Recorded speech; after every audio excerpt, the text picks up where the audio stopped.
I was a little boy, I looked at so many other cultures and I got to see so many movies and see so many stories about other people, and I never had.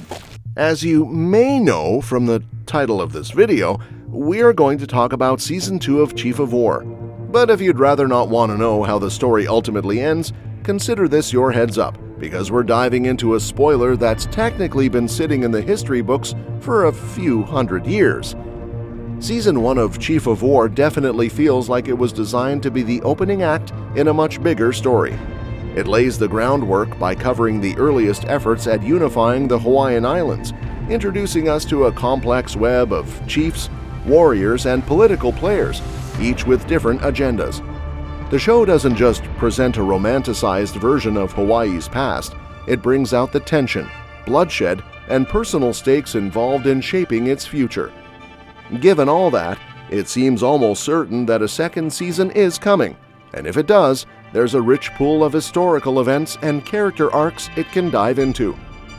At its core, Chief of War aims to tell the story of Hawaii's unification during the 18th century. Jason Momoa, who not only stars as Kaʻiana but also co-created the show, has made it clear how important the history behind it is. He's gone so far as to say that the real-life story is bigger than Game of Thrones, and honestly, the more you learn about it, the more that statement starts to make sense. Season 1 started the journey, but Season 2 could be where things really kick off. One of the most compelling directions Season 2 could take is the focus on the Battle of Moku Ohai. This battle, fought in 1782, was Kamehameha's first major military victory and marked a huge turning point in his campaign to unify the islands. It came after King Kalaniʻopuʻu passed away, leaving behind a complicated succession situation. While his son Kiwalao inherited the kingdom, Kamehameha received religious authority and a district, sparking tensions. Things escalated when Kiwalao's half-brother, Keokuāhula, felt slighted and responded by destroying sacred trees and killing Kamehameha's men. Kamehameha, seeing this as a personal and political challenge, rose to the occasion. Season 2 could use this moment to explore not just the military conflict, but the deeper emotional and cultural ramifications, the betrayals, the alliances, and the sacrifices made on both sides. There's also so much room to grow the central character of Kaʻiana. Season 1 gave us glimpses into his internal struggle, a warrior chief torn between duty and a desire for peace. But his character arc still feels underdeveloped. Historically, Kaʻiana was the first Hawaiian royal to travel abroad, a fact that could give Season 2 an entirely new narrative angle if it chooses to explore his experiences outside the islands or the emotional toll of returning to a homeland in turmoil. That duality between explorer and warrior could add a lot of depth to his character. At the same time, the show could really benefit from slowing down and letting its characters breathe. Season 1 was jam-packed with storylines, sometimes rushing through them in order to hit major plot beats. That left some arcs, like Kaʻahumanu's resistance to being married off, feeling incomplete. Giving those stories more attention in Season 2 would not only add emotional weight, but also reflect the complex roles women played during this turbulent period. The show also has the chance to address its past missteps with villains. Take Chief Kaikili II, played by Tamira Morrison. He should be a fascinating, layered character, but instead, he was often reduced to a one-note antagonist. A second season could explore his motivations and political strategy in more depth, showing that even so-called villains were acting out of their own visions for Hawaii. Visually and culturally, Chief of War is stunning. The show's dedication to authenticity, from traditional clothing and weaponry to the use of native Hawaiian experts in each department, gives it a lived-in, respectful feel. Every feather, every boat, every chant feels like it belongs. Season 2 can keep that momentum going by continuing to highlight aspects of Hawaiian culture that haven't been explored yet, like its unique spiritual beliefs, complex land division systems, or the role of oral history in keeping traditions alive.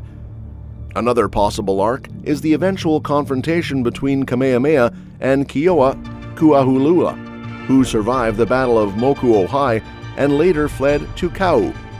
Historically, this rivalry lasted for years and ended in dramatic fashion. In 1791, Kamehameha's forces finally defeated Keoa at Pukohola Eau, a temple constructed specifically for the purpose of securing divine favor for his unification efforts. That entire storyline, from the temple's creation to the ultimate betrayal and sacrifice, would make for a riveting Season 2 or even a future Season 3. Season 2 might also finally give us a better understanding of how the people of Hawaii felt amid all this chaos. While the chiefs are making moves on the chessboard, what about the everyday families caught in the middle? What about the cultural shifts caused by contact with the European settlers? A season that balances both the high-stakes political drama and the grounded emotional perspective of ordinary Hawaiians would take Chief of War from good to great. In terms of structure, the show might do well to borrow from its comparisons to Shogun and This Is Us by blending present-day reflections or framing devices with the historical action. That way, the story could slow down and unpack the emotional consequences of its battles and betrayals, rather than just rush from one event to the next. So, what can we expect from Season 2 of Chief of War?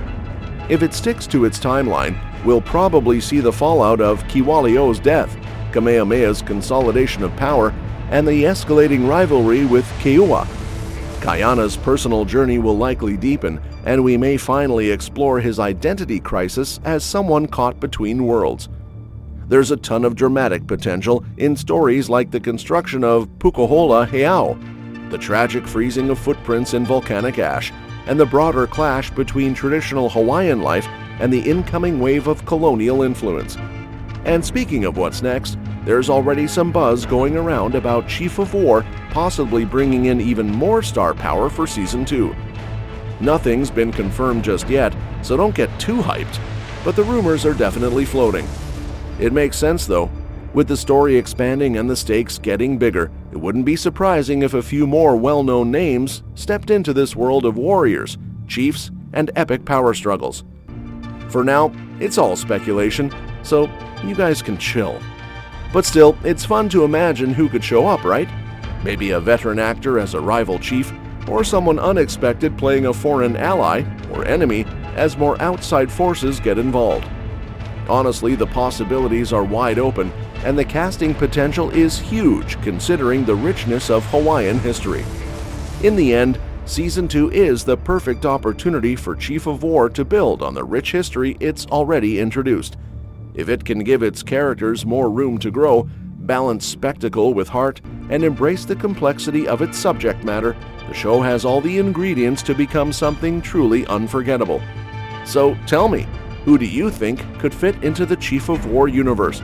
Drop your casting ideas in the comments. Could be someone you think would crush it as a fierce leader, or just an actor you'd love to see in a gritty historical setting like this. And that wraps up today's video. If you want to stay in the loop with all the latest movie and series news, don't forget to hit that subscribe button and give us a big thumbs up, because I'll be bringing you more updates on upcoming movies before they even drop. So keep an eye out for that, along with the latest on your other favorite shows and movies. Stay tuned, and I'll see you in the next one.